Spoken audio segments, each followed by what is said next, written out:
Hey guys, welcome back to Pop Culture Corner. Once again, I am Troy. I'm Matt. And I am Ethan. And we're here to bring you guys some of the little bit of entertainment news going around us today. Unfortunately, we're going to start off on a little bit of a downer note with the death of Don Rickles. And most people will know him as the voice of Mr. Potato Head from Toy Story. Passed away last week. But the thing is with Don Rickles is that the guy was 9 years old and he had a long track record of comedy. Mm-hmm. He was an insult comedian, which means that he was really great at roasting people. Unfortunately, he was before our time, so not many people know about his stand-up. But if you're a big fan of, good comedy, good roasts, then I think you should definitely check some of his stuff out on YouTube. Because the man was hilarious before he even started Toy Story, which is what most people today remember him for. Right. And his legacy, it's really spoken to just in the number of people that have already spoken out about his death. I remember the hour that it happened, a lot of the comedians that I follow on Twitter, and I follow a lot of comedians on Twitter, all of them were tweeting memories they had of interactions they had with Don Rickles or memories they had of jokes he had told. And it's a really big loss for the comedy I'm sure community. he inspired a lot of comedians today with some of his work. So, Unfortunate that I had to go, but hey, the man was 9 years old. He had his time. So he lived a good full life. But it's worth kind of mentioning like what is now going to happen with the upcoming Toy Story 4 with everything. I heard that he had not recorded his lines beforehand, so they're probably going to have to hire someone that sounds like him, which probably isn't that hard. There are good impersonators out there, but And I think next we should move on to apparently Joss Whedon is going to be directing a Batgirl solo film. Yeah. So what do you guys think about that? Well, go ahead. I'm pretty interested. I don't know. People have said wow, it's like he's kind of cheating with the Marvel he's film. Divorced Marvel. Yeah, well, now. no. I mean, if you think about it, if J.J. Abrams can direct a Star Trek movie and a Star Wars movie, I mean, you can have your Coke and your Pepsi at the same time. So. That's true. Yeah, maybe not Pepsi though, in light of recent events. But that's a different story. I don't know. I'm pretty excited for a Batgirl movie. I've heard some of the recent stories they've told in comics have been really, really good, and I think that putting someone like Joss Whedon at the helm is a really good creative decision. I think it'd take it into a direction where DC has been hit on for going a little bit more on the darker side with a lot of their shows. And with Joss Whedon has a little bit more of a comedy background with taking sensitive material but at the same time making it funny with Very things like quippy. Yes, quippy, like with Avengers, and then you got with his Buffy the Vampire Slayer. Right. So it'll be a nice different tone, which I feel like DC can do well with, like we talked about with the Justice League trailers. They've got some quips, they've got some jokes in there that feel good, and I feel like DC's taking steps in a better direction to make this better. But now, who he gets to play as Batgirl will be a big question. That is an interesting question. I was thinking about that for a while, and personally, I think Emma Stone could be a good choice. She has good acting chops. She has just them of age. What do you think? I don't know. You want to talk about cheating on Marvel and DC? That would be a really big move for another star to bridge the gap like that. I mean, Ben Affleck's already Batman and was Daredevil, but one of the big names I heard that's in the running, I can't quite remember her name right now, but I know she's one of the main girls on Fear the Walking Dead. I know that show is in fear of being canceled, but she's going to be one of the leaders, or one of the main girls of that show is actually in the lead running right now for playing Batgirl. I can't quite remember her name. When it comes to me, I'll definitely let you know, so we don't just go on to it. But speaking of things coming up, big celebration, a lot of nerd culture. Right here with our little lightsaber, we got the Star Wars celebration coming up in Orlando this Thursday. And it's the 40th anniversary of Star Wars that's coming up. That is true. I hadn't even thought of that. The original New Hope is 40 years old now. That's pretty amazing when you think about it. And a lot of people are saying that there's going to be a new trailer that might come up, or at least even a teaser for Episode 8. I really hope so. I hope so too. I really liked Rogue One, but I'm excited to see them push forward in the Star Wars canon. I think it'd be a good opportunity for them to drop a new trailer. Please. I agree. I think this is the only Star Wars, in my opinion, that I really care about, that people really should care about. I feel like they're just trying to money grab at this point, and with the Star Wars 8, they're prolonging them, and they're keeping us on the hook. So I'm really actually excited just for really the trailer. But I think it's a little bit interesting that it's coming out this Thursday and not when everybody would think it would be maybe May 4th. Yeah. Like on Star Wars Day. But at the same time, it's the 40th anniversary of A New Hope, and I feel like that's a little bit more monumental than just, once a birthday type of deal once a year. But the new trailer hopefully will be pretty good. I mean, they do really a good job with their trailers anyway. The Rogue One trailer was great. Yep. I personally didn't like the movie. If you watch the show, you've known that. But All right. Next, we should probably talk about the Heath Ledger documentary that's apparently coming out of an actor who was gone before his time. He Very much so. had very, very good potential after The Dark Knight, and unfortunately, he passed away. And now they're apparently making a documentary about his life, and how great of an actor he was, even though he wasn't for very long. And it's interesting because he was an actor who went out at a point where people kind of were only associating his name with the role of the Joker, but he's got a much more storied career than that. He's done comedy, he's done drama, he had done a little bit of everything.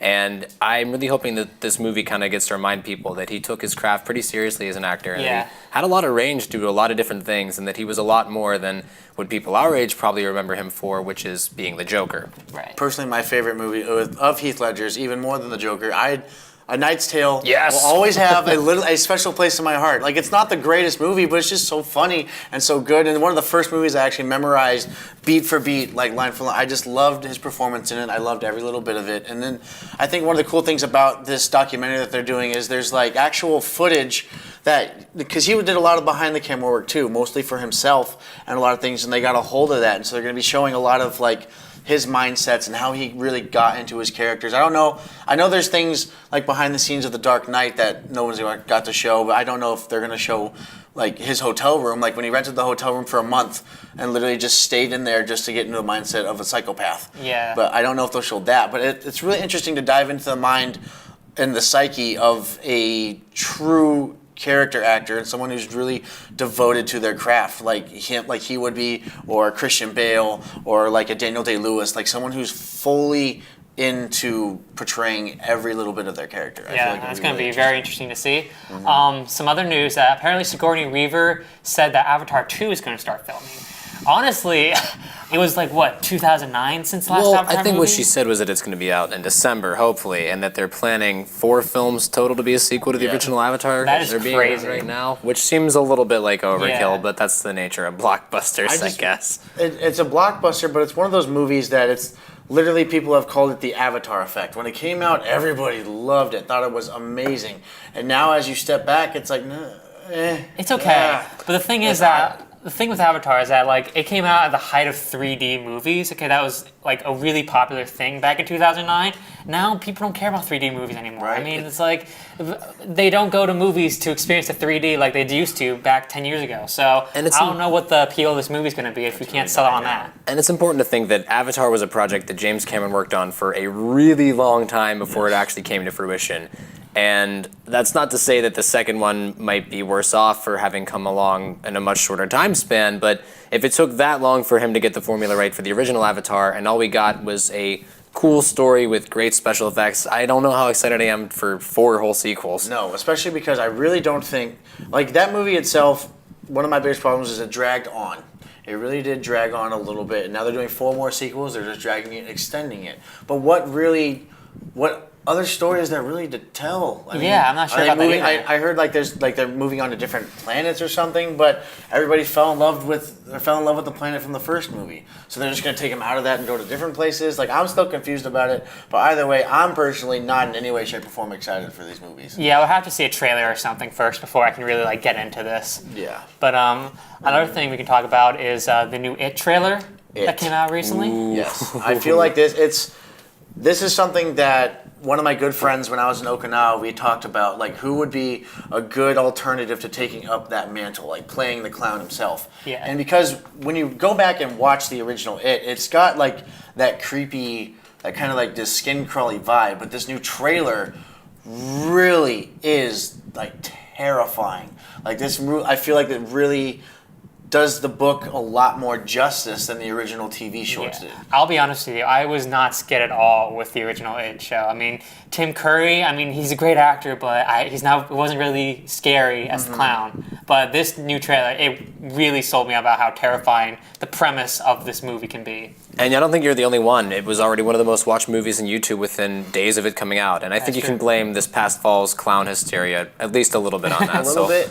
Hopefully the movie lives up to the hype. I do think also it has a little bit to do because it has a tad bit of a Stranger Things feel to it. Yeah. If you really think about it, it really feels like that a lot. And I feel like it can ride its coattails really well and really kind of bring it all together.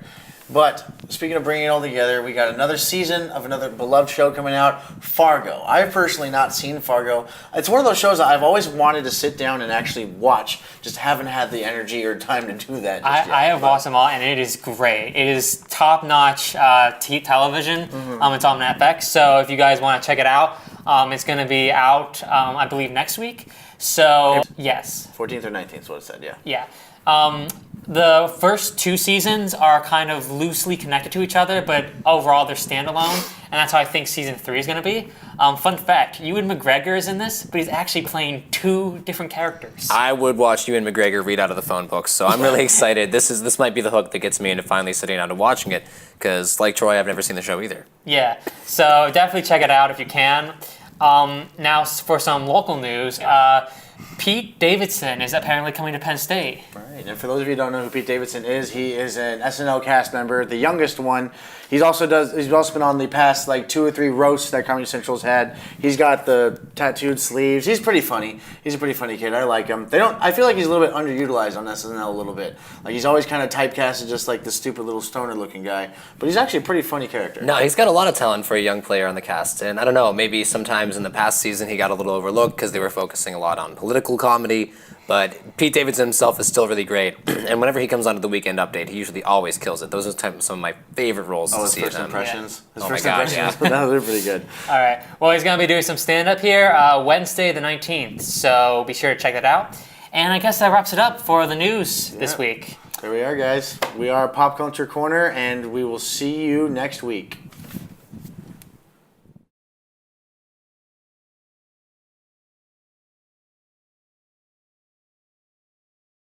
What's going on, guys? I'm Matt. And I'm Ethan. And this week we're coming to you with a special 3-for-1 Hidden Gems offer. Today we're going to be talking a little bit about some of the lesser-known Studio Ghibli and Hayao Miyazaki animated films. Yeah. I mean, everybody's pretty familiar with My Neighbor Totoro and some of their other more famous works like Ponyo. But there are also some lesser-known titles that we like to talk about that are actually really some good quality. An example is one of my favorites, Porco Rosso. And this is one that I still haven't seen yet, so you got to sell me on this. It's a really interesting premise. It's about a World War I ex-fighter pilot who gets turned into a pig. And it's funny because the movie itself doesn't really address why he's a pig or how he got turned into one.